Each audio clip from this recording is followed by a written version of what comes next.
5 minutos, una palabra. El devocional de la Iglesia Senda de Gracia.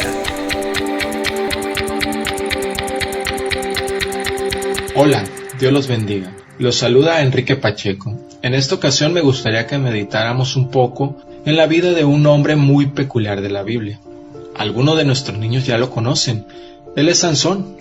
Este hombre, el cual nos habla la Biblia, nos dice que fue un hombre consagrado para Dios desde antes de nacer y que tenía una fuerza sobrenatural, pero también nos podemos dar cuenta que este hombre perseveró tanto en el pecado sin medir las consecuencias, desobedeciendo una y otra vez a Dios.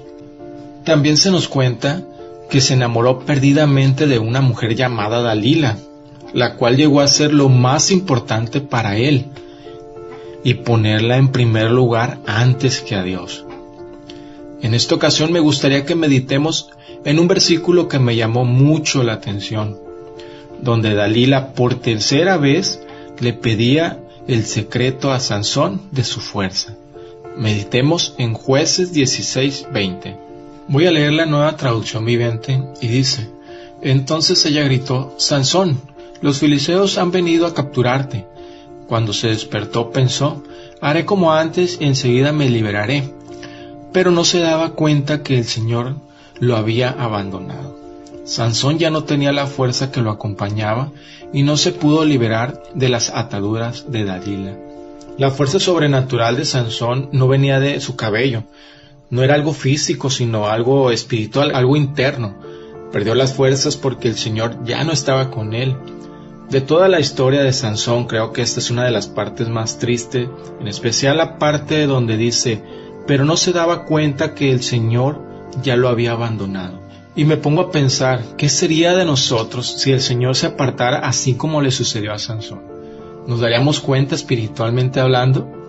O pongámoslo al revés, las personas que nos rodean han notado que el Señor está con nosotros y que queremos andar como Él anduvo.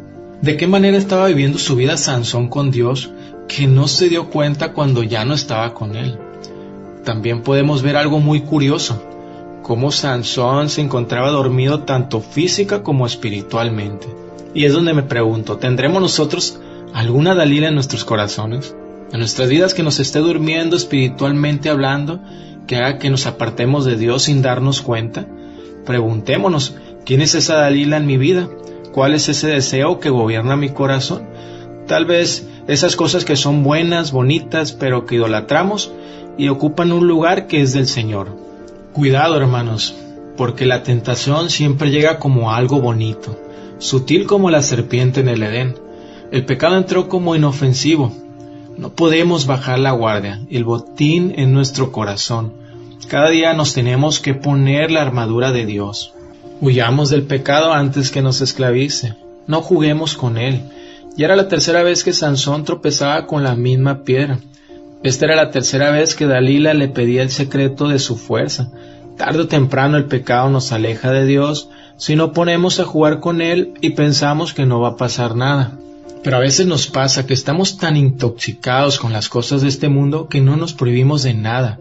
No nos afecta el lenguaje obsceno o violencia de las series de Netflix o YouTube que vemos. Estamos tan intoxicados con este mundo y no tenemos sensibilidad para darnos cuenta qué es lo que le agrada o no le agrada al Señor que servimos. El cristiano sabio conoce sus debilidades, sabe dónde puede estar, con quién puede hablar, qué puede ver, qué puede escuchar. Y no es ser débil, religioso o santurrón decir que esto no me conviene. Tú y yo pecamos y desobedecemos. Nuestras vidas no están caracterizadas por una perfecta obediencia a Dios, pero hay una gran diferencia entre vivir una constante desobediencia, y en esta historia podemos ver la gran constante desobediencia que tenía Sansón y cómo Dios se apartó de él, pero lo más triste es que no se dio cuenta. No durmamos hablando espiritualmente, hermanos. En este mundo hay muchas Dalilas que quieren hacerlo, para apartarnos de Dios poco a poco sin darnos cuenta. Los invito a meditar en esto, hermanos. Dalila, lo más importante para Sansón. Para ti y para mí, ¿qué será lo más importante? 5 minutos, una palabra.